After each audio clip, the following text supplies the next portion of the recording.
শিৱসাগৰ জিলাৰ শিমলুগুৰিৰ এটা পথে জলাকলা খুৱাইছে পথচাৰীক। নাজিৰা সমজিলাৰ শিমলুগুৰি পৌৰসভাৰ ২ নম্বৰ ৱাৰ্ডৰ ধুদৰ আলিৰ পৰা শিৱসাগৰ ৰেল জংচন সংযোগী লাহনগাঁও পথে অতিষ্ঠ কৰিছে সাধাৰণ ৰাইজক। এজাক বৰষুণেৰে পথটোত হয় একাঠু পৰ্যন্ত পানী। অতি ব্যস্ত পথটোৰ দুই কাষ আৱৰি ধৰিছে ঘাঁহ বনেৰে। দুই কাষ চাফা নকৰাৰ ফলতেই পথটো উপচি পৰে পানীৰে, যাৰ ফলত সঘনাই যাতায়াতৰ অনুপযোগী হৈ পৰে পথছোৱা। পথটোৰ মেৰামতিৰ দাবীত ৰাজপথলৈ ওলাই আহি প্ৰতিবাদ সাব্যস্ত কৰিলে স্থানীয় ৰাইজে। আৰু সেই স্থানত গৈ যিহেতু আমাৰ সাংবাদিক মনোজ দত্ত উপস্থিত হৈছিল, আমি মনোজ দত্তৰ জৰিয়তে ভুক্তভোগীৰ কিছু প্ৰতিক্ৰিয়া আপোনালোকক শুনাব বিচাৰিছোঁ। স্বাধীনতাৰ ৭৫ বছৰৰ পাছতো এতিয়ালৈকে উন্নয়নৰ মুখ দেখা নাই এখন গাঁৱৰ ৰাইজে। যিহেতু মই বৰ্তমান উপস্থিত আছোঁ শিৱসাগৰ জিলাৰ শিমলুগুৰিৰ, বিশেষকৈ লাহন গাঁৱৰ। মোৰ সহযোগীয়ে এই পথটো দেখুৱাইছে, এইটো পথ। এই পথটো দেখিছে, এতিয়াও উন্নয়নৰ মুখ দেখা নাই এইখন গাঁৱৰ ৰাইজে। যিহেতু এই শিমলুগুৰি ৰেল গেটৰ পৰা যি ধুদৰ আলি, সেই ধুদৰ আলিৰ পৰা শিমলুগুৰি একমাত্ৰ জংচন, শিৱসাগৰ জিলাৰ যি জংচন শিমলুগুৰি জংচন, সেই শিমলুগুৰি জংচনলৈ অহা, ৰেল জংচনলৈ অহা একমাত্ৰ পথটো এতিয়া দুৰৱস্থাই সকলোকে অতিষ্ঠ কৰিছে। আৰু যিহেতু মোৰ সহযোগীয়ে এই পৰিৱেশ দেখুৱাইছে, বজাৰৰ মাজেদি বা শিমলুগুৰি তিনিআলিৰ মধ্যস্থলেৰে যাবলৈ হ'লে তালৈ সুগম পথ আছে যদিও অতি কম সময়ত অতিক্ৰম কৰিব পৰা এই পথটো, যিটো পথ এতিয়া দেখিছে, এই পথটোৱে এতিয়া জলাকলা খুৱাইছে ইয়াৰ জনসাধাৰণক। আৰু সাধাৰণ এজাক বৰষুণতে এই গাঁওখন, যিহেতু লাহন গাঁও, এতিয়া এই লাহন গাঁও দুৰ্বিষহ জীৱন পাৰ কৰিবলগীয়া হয়। এয়া দেখিছে প্ৰখৰ ৰ'দ, তাৰ মাজতে এই পথৰ এতিয়াও এই অৱস্থা। আৰু ইয়াত বিভিন্নজন আছে, মই ইয়াৰ বিভিন্নজনৰ পৰা জানিবলৈ চেষ্টা কৰিম। যিহেতু ইয়াতে এই পথেৰে বিভিন্নজন ৰোগীকে ধৰি যাত্ৰী, ৰোগী সকলো এই পথেৰে অহা, বিদ্যালয়ৰ ছাত্ৰ ছাত্ৰী সকলো এই পথেৰে অহা যোৱা কৰে। কিন্তু এতিয়া দেখিছে পথটোৰ কিন্তু উন্নয়ন আজিও হোৱা পৰিলক্ষিত নহ'ল। মই ইয়াত এজন ইয়াৰ স্থানীয় যুৱক, মই তেখেতৰ পৰা জানিবলৈ প্ৰথমেই চেষ্টা কৰিম। কি ক'ব? এতিয়া আমাৰ প্ৰথম কথা হ'ল, এই ৰাস্তাটো খুব এটা প্ৰয়োজনীয় ৰাস্তা। শিমলুগুৰিত যেতিয়া কিবা অনুষ্ঠানত, ধৰি লওক আপোনাৰ দুৰ্গা পূজাত, এইটো এটা বিকল্প ৰাস্তা ষ্টেচনলৈ যোৱা। লগে লগে আপোনাৰ এইটো ৰাস্তাইদি মানে কেইবাখনো বিদ্যালয়ৰ ছাত্ৰ ছাত্ৰী অহা যোৱা কৰে, ৰেল যাত্ৰী অহা যোৱা কৰে। কিন্তু আমি বাৰম্বাৰ প্ৰতিবাদ কৰি আহিছোঁ। আজি এবছৰ দুবছৰ নহয়, বহুত দিন হ'ল প্ৰতিবাদ কৰি আহিছোঁ, কিন্তু এতিয়ালৈকে আমি উন্নয়নৰ মুখ দেখা নাই।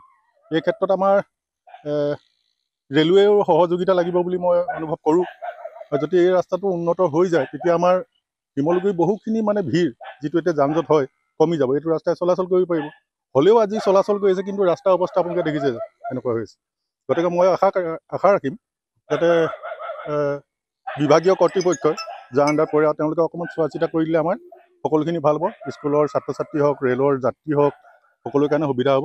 সেইটোৱে মোৰ অনুৰোধ থাকিল। হয়, দেখিছে এনেধৰণে এইসকল যি আইসকল আজি ওলাই আহিছে। ভাদমহীয়া এই নাম কীৰ্তন চলি আছিল, সেই নামঘৰৰ পৰা তেখেতলোক ইয়ালৈ পোনপটীয়াকৈ আহি এই পথত আজি তেওঁলোকে আমাক সহযোগিতা আগবঢ়াইছে।